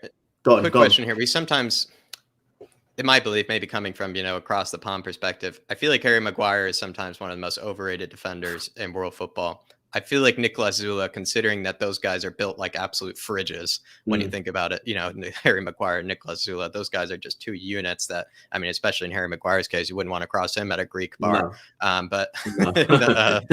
but at least with Nicolas Zula, they're both built the same. They both have that huge unit-like presence. I think Nicolas Zula for a long time has always been a much better player than actually Harry Maguire. And also now Harry Maguire is experiencing a bit of injury troubles and is kind of, not as, mobile or as athletic as he probably, he maybe used to be. And so if you had to pick between the two, I would go for Nicolas Zula. I would as well. And that's the thing. I think you need if you're going to play three at the back, you need 5 centre backs of good quality to sort of rotate around 3 or 4 competitions. And if you can bring in somebody like a Sula, you can bring in somebody a little bit older and more used to the Premier League, like a Tarkowski. You bring in a Botman who's younger, who could potentially be a worldie. I think Romero is already a world-class centre-back. I just think those options are so much more, will give Conte so much more confidence. And Sula isn't the fastest. I do think he's actually surprisingly fast for that. Yeah, once he gets going. You can you'd be surprised at sort of how much he can actually get. But I think it's more he can ghost past players, and his strength and his size it's impossible to get the ball off him. It makes it seem that he's faster. But I just think that, again, he's not playing in a 3 at the back. I think he would probably thrive in a 3 at the back, having sort of a little bit more cover from faster centre backs or more sort of reserve centre backs. So and a good ball carrying centre back, which is what we need. We need someone who can carry the ball out of the defense and play the passes. And I would just say as well, again, maybe another quick, roast on Harry Maguire. I would say he is someone that also seems like Nicolas Zula, that maybe just would be able to handle himself, maybe on a night out in Greece a bit better. But that's all I can say. But I don't know. With Harry Maguire, the guy's an absolute menace on corners. I do fear him when it comes to corners and set pieces. But sometimes I just feel like the praise for that guy, sometimes I just don't understand, because I feel like there are a lot of units out there like Nicolas Zula who would, if Nicolas Zula, basically, if I'm saying if Nicolas Zula were English, I think he would be rated, just like Harry Maguire is. But the fact that he is, a German international, plays for Bayern Munich, people kind of forgot about him. And like I said, he's not a starter as well. So I don't think people sort of did show him the respect that he sort of deserves. And his injuries are a bit of an issue. But again, I don't really see how you can turn down an opportunity at a centre back who's won the Champions League, who's been in a Bayern team that's won everything, that has been around coaches who are very, very, very, very fantastic coaches.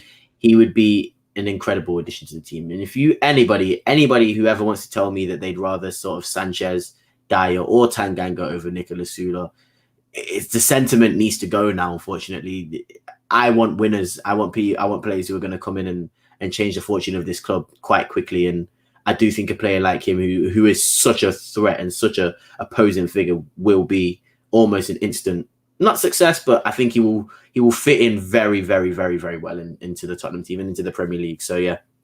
I mean, let's then break down maybe quickly before we move on to just quickly the reason why Tarkowski is in here. It's almost kind of just goes without saying. His contract expires this upcoming summer. Yeah. Pretty sure he is saying no to the new contract extensions. I think he wants that bigger move.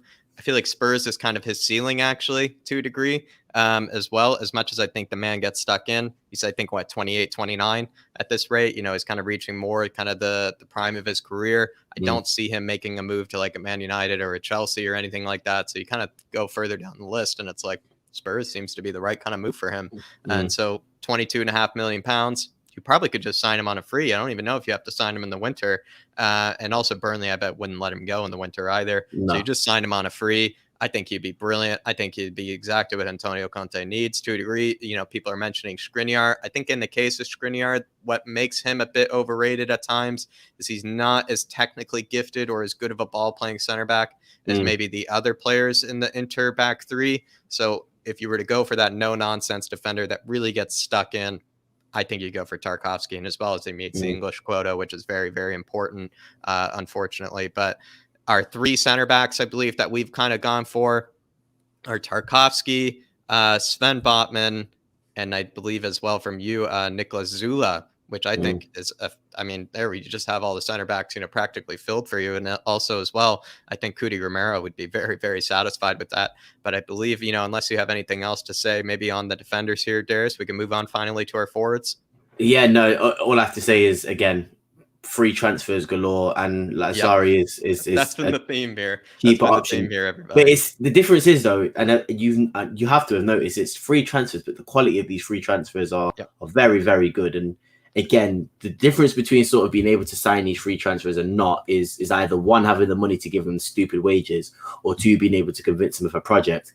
I think currently we have both. So I don't see how we're not, at least if we're not going to get all of these players, I don't see how we're not at least going to go and offer them a contract and show them the project to at least do as much as you can to sign them. Because if a player says you don't want to join them, that's nothing you can do about that. But if you at least, show them what they can do, show them what they're gonna contribute to the team, then again, I would always go in for players of this quality. So yeah, definitely a good shout on all the defenders in January and the summer. I'm very happy. I guess I'd be happy with anyone though, because I'm just thinking about the centre backs that we've got now, and I probably would do a better job than Dario at the moment. So yeah. Let's just maybe quickly go over some of these free transfers, because we all know Paratici, everybody, is the king of free transfers as well. Niklas Zula would be a free transfer. James Tarkowski would be a free transfer. I do believe as well Boubacar Kamara would be a free transfer on Darius' side. Darius is killing it with the free transfers. Sam Johnston would be a free transfer as well. Technically, I know Andre Onana would be one, but it seems like he probably is going elsewhere. He would be another free transfer. So they're not very unrealistic, everybody, as well. I don't believe any of our forwards here are going to be free transfers. You have to pay the big bucks for them. Franck Kessié would be a free transfer technically, but you probably would have to buy him in January. Brozovic would be a free transfer, and Florian Grillitsch would be a free transfer as well. So that's why I want him desperately. But there you are, everybody. Those are free transfers. And so now we are going to move on to our forwards. And Darius, you've gone for somebody that has been rumored lots with Spurs, and that is Damsgaard. I feel like with Damsgaard, he looked fantastic in the Euros. You just felt like, when Eriksen, unfortunately, had his accident, had his moment of, really, really scary moment. I feel like in Damsgaard's case, it almost like the boots of Eriksen were just filled so instantly by the guy. So I haven't seen very much of him though over at Sampdoria. What do you like about Damsgaard? So for me, and he hasn't attacking wise been as good for Samp this season, but defensively, and this is his main sort of, his main go-to in terms of his ability. In terms of pressures, he has the most pressures out of anybody in the world in football in the top 5 leagues. He 28.5 pressures per 90, which is completely and utterly ridiculous in my opinion. Energizer bunny. Yeah. 2.55 tackles a game, 1.59 interception a game, 2 blocks a game, even in one area would you win a game, and he ain't the tallest player. I think that Damsgaard is the ideal sort of creative player that will run around everywhere and just be a problem for those sort of defenders. So for me, I think Damsgaard is an ideal Conte player. I think he will work a lot harder than all of the sort of centre mid / centre attacking mid / right wingers, because he can play in all those positions that we've got currently, yet also having a lot of quality to go forward, attack, create, set pieces. He's fantastic from set pieces. So for me, it's a no-brainer. Linked with Spurs already. I think you could probably get him for about £30 million, £35 million. Yeah, I don't see how you don't do it, because like you said, you go give Eriksen a call, tell him to ask him about Spurs, go get Højbjerg to convince him to come.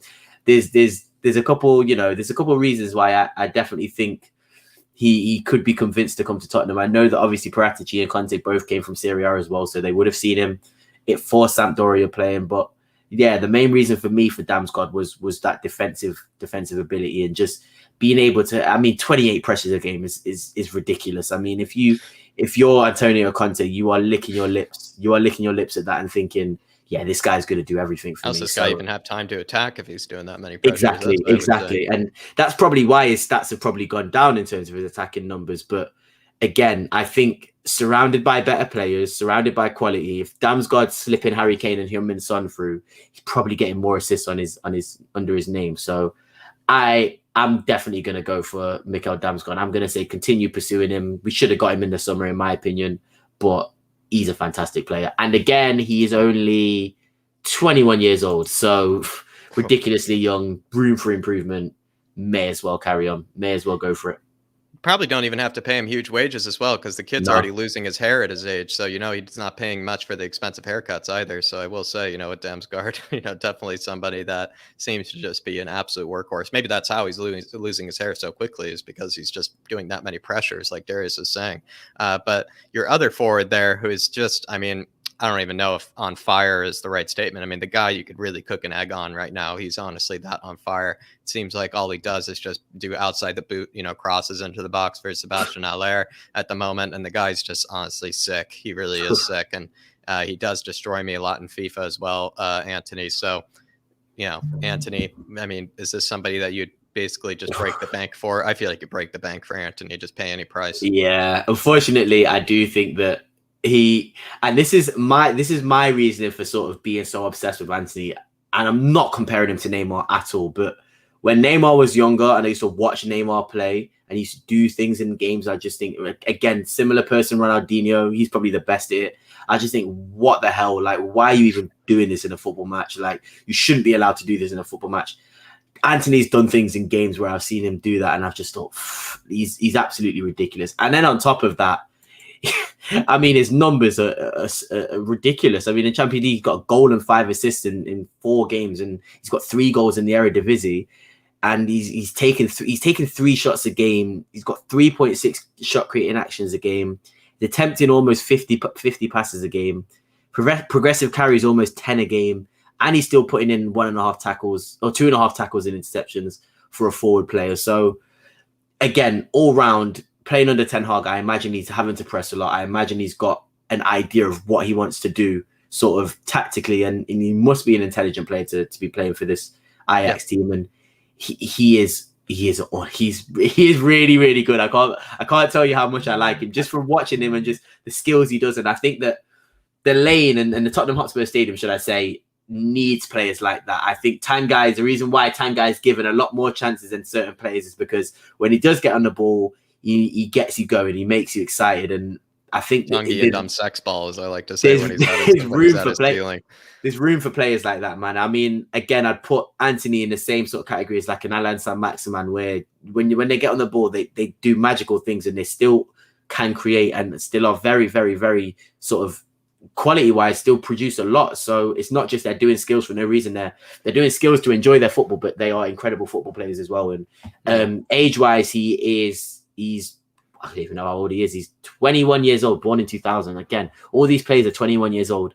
There's room for them to improve. So I'm all here for Anthony. Is he left-footed? I believe he's left-footed. He's definitely left-footed as well. Of course he is. So yeah, as a right winger, sort of Anthony, Son, Kane up front, I feel sick. I do feel sick. That would just practically, at least in the front line, that would solve the creativity problem. And then if you throw in a Brozovic as well, you just solve your creativity problem right there. You just solve it right there. You just don't even have to worry about creativity anymore. You really don't. What do you make of this comment? I really think this is an underrated comment. Great comments for a 72. He would be like our own Rafinha, actually. Yeah. And I think Rafinha is a baller, but Anthony almost kind of the same cloth.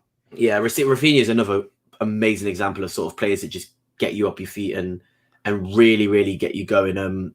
Rafinha set pieces for me, incredible set piece quality. I would take Rafinha just as much as I would take Anthony, to be fair. It might even be a better option as Rafinha's proven himself in that league. But boy, just saying that about sort of a big up JD, big up Spursy 141. But just saying that about those two Brazilians, I'm just thinking about that Brazil team now. That Brazil team are menacing. menacing Bruno team. I mean, Guimaraes as well is now on that team as well. So I do just Lucas think, Paqueta, Neymar, Vinicius is in the form of his life right now.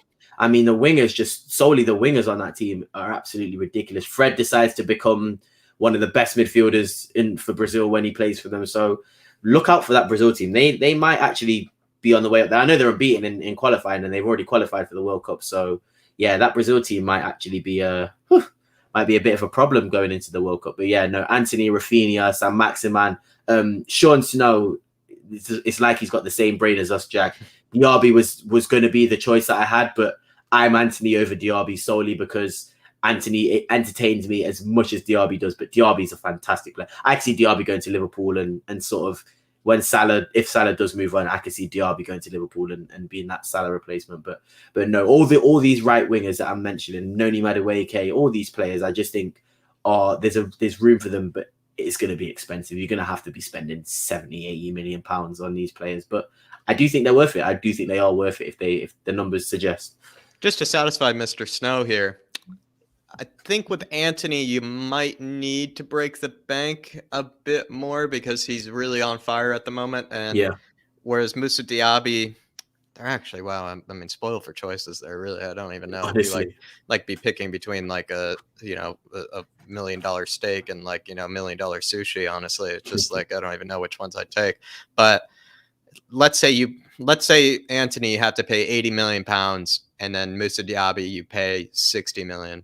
Who am I choosing? Because I feel like Mr. Diaby you probably get for a bit cheaper. That's a great point. You know how you just mentioned about sort of the £1 million sushi, £1 million steak? I think that's such an amazing way to put it because steak and sushi are both amazing, but it's what you prefer, isn't it? I think both of them will bring just as good sort of quality to that attacking lineup, but it's sort of what people prefer, and that's what's so good about them too. I mean, if you're a person of a football fan who likes to see skills, who likes to see a player beat a man with more step overs, flicks and stuff like that, Anthony's your guy. But Diaby's just more of a speed merchant. I mean, he's absolutely rapid, Diaby, and he has got good skills as well. But Diaby will sort of, when I see Diaby playing get past plays, he will knock a ball ahead of a player and run around him, as opposed to Anthony will be able to sort of beat a man with the ball at his feet. Thinking about that now, probably Diaby probably fit a Conte system better, just because if I'm thinking about how we play. And like I said, I mentioned players running in behind and the one-touch football. Diaby probably make the better runs for players to find him. But just me personally, I genuinely just prefer Anthony as a football player, which is why I would choose him. But if I'm going to be realistic and put my football head on, I think Diaby for 60 million in terms of him as a player probably would fit that Conte system. More of a deal. Better than Anthony would. Maybe Anthony could play in the 10, so you could see him playing in there a little bit more. But I think, like you said, it's so completely based down to your preference on who you like, and that's such a good thing to have. And they're both just as good as each other, in my opinion. But I personally prefer Anthony. But I would, if you said Diaby's joining Tottenham for 60 mil, I'd be bouncing off the walls just as much as if Anthony was joining for 80. So yeah, no, it's personal preference, in my opinion. Yeah, probably. What about you? I'll just want to say to Sean Snow quickly, it's probably one of the most underrated transfers of the entire decade when they bought him in from PSG, because I remember even seeing Diaby at PSG and I was like, it's actually a crime, kind of like in Nkunku, where you're like, it's a crime that this guy it's a crime this guy doesn't get into a PSG team. It's a crime that, these Parisian, youth academy players don't get to play for their team and they had to move elsewhere. It really is. So it just kind of makes you, sometimes if you're not a Neymar fan, kind of makes you hate the guy even more, probably to a degree. I mean, if PSG were really smart, I'd just bang buyback clauses on every single one of these players, because this is the thing, they've sort of now with the influx of their money have built an academy that's now just sort of producing talents like the Red Bull talents academy they don't even use, which is kind of they don't need to use. And I mean, that's how in my opinion, this is how they avoid sort of the FFP violations, is because they can now just sort of sell a couple academy players for almost 20-30 million a season, and that covers the cost of paying for these players. So I guess it's a model that works, and they'll probably take up that Chelsea model quite soon. You'll probably see a lot of them, instead of them selling them on and now realizing they're losing out on money, they'll probably send them on loan and try and keep onto them. But there's a lot of players coming out of the PSG academy now, and maybe people need to start looking at that academy before they start actually getting into that first team and becoming regulars. But yeah, there's a lot of players in that academy. To answer the question that I gave you, I would take Diaby as well. For if I could have, I think Anthony would be around the 80 million pound mark, 70 million pound mark. You could get Diaby for probably 40 to 50 million pounds. Mm. That would be, I mean, that's just, It's a steal. I would bite your hand off for that. I really would, like, 100%. seriously. So I definitely would. I definitely would. But honestly, I think you're just spoiled for choices there. You really are. So I'm going to go on to mine here on free transfers, both of these. Yeah. I just stacked up my free transfers on this one. This one's a bit funny. Where at Sardar Azmoun, I feel like is actually a very, very underrated player. I think he's actually done fantastic in the Russian Premier League. He's very athletic as well. He's absolutely springy when it comes to jumping in the air for winning headers. He's very good at getting in behind. He plays alongside another striker very well. He's done it practically his whole career at Zenit, where he's played alongside the almost Iron Curtain, center striker and Juba. So I really do actually like Sardar Azmoun. I think he's absolutely brilliant to watch. I really would want to have him, and he would be that backup striker. I don't see him really starting for us, but he would be an unbelievable backup striker for our club, as well as that. Like I said, if we are playing that 3-5-2, he would just fit into it absolutely perfectly. He's very athletic, very good finisher, very skilled. And I really do love him. He's one of my favorite players in world football that maybe not a lot of people know about. And as well, this one's a bit funny where with Bernardeschi is actually going to be a free transfer. He's reaching kind of the prime of his career. He never really kicked off things at Juventus, but Bernardeschi I've always honestly enjoyed. I think he is kind of in his moments, he is actually a very good footballer. And I feel like especially if you take yourself way back to the days of Fiorentina, that dude was rated as one of the best players in world football. I was just going to say, I feel like that player is still in there. And also, I will say I am a sucker for that arm sleeve that he has right there on the left. I mean, seriously, it just looks absolutely sick. And he is honestly a very stylish left footer. He almost would be your poor man's Anthony, actually, when you think about it, especially on the right wing. He would be a very much a poor man's Anthony. So if I were to go for two free transfers there, I would go for Sardar Azmoun and Bernardeschi. But I think that honestly, everybody, that kind of wraps up the show here, in terms of all of our transfers. So maybe we can just break it down really quickly. Darius has gone here for summer signings of Mikkel Damsgaard and Anthony as well. I'm gone for Sardar Azmoun and Bernardeschi. Darius and I, if Paratici is listening, he's probably just absolutely licking his lips over all these free transfers that we've given him. He definitely would be. We've gone for James Tarkovsky and Niklas Zula as center backs that should come in the summer. I've gone for Manuel Lazzari as a backup right wing back, or even starting right wing back alongside Emerson.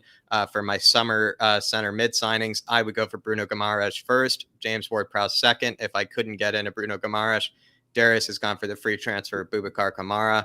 Goalkeepers, I think I actually concede to Darius on this one. I think we should both go after Sam Johnston on that free transfer. Definitely a good shout there. If you wanted to actually pay the big bucks, though, maybe for someone that is a good shot stopper, though, you go for Nick Pope. Forwards, this is the one that really probably was my favorite slide. This is definitely, I was just going to say, it's making me smile every time we go back to this. I would take all three of these guys right away. I really would. I would pay well over 100 million for all three of these guys. 1,000,000%. I seriously, I mean, again, it's honestly making me want to dive into FIFA right now. That's exactly what I'm doing after this, mate. Exactly what I'm doing after this. Getting all three of these, that would be a spectacular front line. But maybe it's people who might not be aware of them. Dusan Vlahovic, of course, by Cody Gakpo, remember the name. Charles Piquet-Talera, remember the name. These two are going to be the next best players in world football. Franck Kessié, we've all gone for. If we could get him, it's a bit of an ask. It certainly is a bit of an ask, but that's who we would go for there. Weston McKennie would be my second choice. Darius has gone for John McGinn, which he definitely convinced me by. Center defensive mids. Again, I will say I'm quite proud of myself on the Florian Grillitsch signing, just because he would be a free transfer. You could get him right now in the January window, just fork over 10 million, 15 million, and you get one of the best passing center defensive mids in world football. I know maybe not everybody, I think there are a lot of, very knowledgeable people in this chat right now, but to maybe some of these people who might not know some of these players are, that's kind of why sometimes you do want to look around everywhere, because you can find players that aren't your household names, that aren't, like, you know, the players that you just think of immediately as like the best players in the world. There are a lot of players that are secretly haven't been given, I feel like, enough respect in world football. And I actually think Florian Grillitsch is actually one of them, because the guy seriously is one of the best passers, I think, in world football. So I would go for him. But of course, we want Brozovic first. Brozovic is an absolute baller. He's in the prime of his career. Antonio Conte knows him very well. You bring in him, of course. And then for central defenders, basically, if I was doing a GTA-like style bank heist on Daniel Levy's account, I would go for Alessandro Bastoni. If that weren't the case, if I were being realistic, I would go for Sven Botman. But that is going to be it, everybody, in terms of this transfer roundup. Made it through, everybody. We made it through. Hopefully you've enjoyed it. So worth the wait. This is genuinely one of my favorite videos I've done since coming onto YouTube and doing anything regarding YouTube. So thank you for this, and thank you everyone in the chat. But carry on, Jack. Sorry to interrupt you. Just had to say that. No, I was going to say, I'm passing it on to you right now, Darius. So everybody, Darius, you can find him over at Paxton Road. It is in the description down below, as well as his Twitter is in the description down below, everybody. But Darius, tell us about yourself. Where can they find more of you? Where can they find more of this beautiful knowledge, this beautiful wisdom? And also, honestly, you're gonna find me here a lot more, guys. This is probably my favorite channel to be a part of, and is when I'm not on Paxton Road, just because I absolutely love European football, and I can see that everyone in the comment section loves European football. So when I see sort of my recommendations already in the comment section before we even got to the slides, I'm just buzzing, because I'm like, okay, everybody's going to agree. Everybody's on the same wavelength. It's good. So, and obviously doing any video with Jack is a pleasure. We literally just recorded the talking points. Was it last week Tuesday with David and Mike and my dad, Sam. So please check that out on Paxton Road, and please keep your eye out on the Irish Hotspurs channel and this channel, because I will be here a lot more often, because this, like I said, this was my favorite stream I've done since I've started YouTube. So honestly, big up all yourselves, big up Jack 100%, and hopefully, yeah, it will not be as long before you see me again on this channel. So thank you, everyone, and hopefully, Jack, I'm actually thinking these transfers, well, I'm gonna say 40 to 50% of these transfers might actually go through, and the fact that I'm actually even saying that is so exciting for me, and I can't honestly wait for what Conte is going to sort of bring, and Paratici she's going to bring to this team, and the addition to the team. So I hope everyone's as excited as me, and hopefully we can, you know, celebrate some of these players coming to our team soon. So yeah, thank you so much, Jack. Thank you, honestly. No, it's been a pleasure, Darius. And honestly, as well, everybody get used to seeing him on this channel, because I pretty much annoy him every single day, you know, asking him to be on, because I absolutely worship this guy. I really do feel like he's such an excellent person to vibe out with when it comes to this. It's like, honestly, we're like two little kids in the candy shop sometimes when it comes to these transfer and just talking European football. Hopefully as well, you know, maybe when we do find the time, when we do see the availability, we can try to maybe also just even at certain points, you know, just have a bit of almost like a Euro kind of pod, you know, where we could maybe just talk about what's going on around European football, just talk about who's hot, who's not, and things like that. But everybody that's joined me tonight, really do appreciate it. It feels like everybody's absolutely vibed with each other in the chat tonight in terms of, you know, just which players they should sign, which players they would go after. It's honestly been immaculate. And I will say, everybody, hopefully you enjoyed this. There will be more like this. We won't do another one just like this, because, you know, we did kind of basically give Antonio Conte his wish list, his winter holiday. No excuses now, but really do appreciate it, everybody, for tuning in. And also, everybody, like I said, if you want to catch more of Darius, Paxton Road TV, you have to go over there. It's practically, especially since David and I are so busy these days, especially me, you know, running this channel as well. Paxton Road TV is one of the only channels that I even find the time to still be able to watch anymore these days. So I really do absolutely love them over there. I worship all of them. So head on over there, please. Definitely check out all the shows that they have going over there. And that'll be all for tonight, everybody. And Darius and I, we will be seeing you.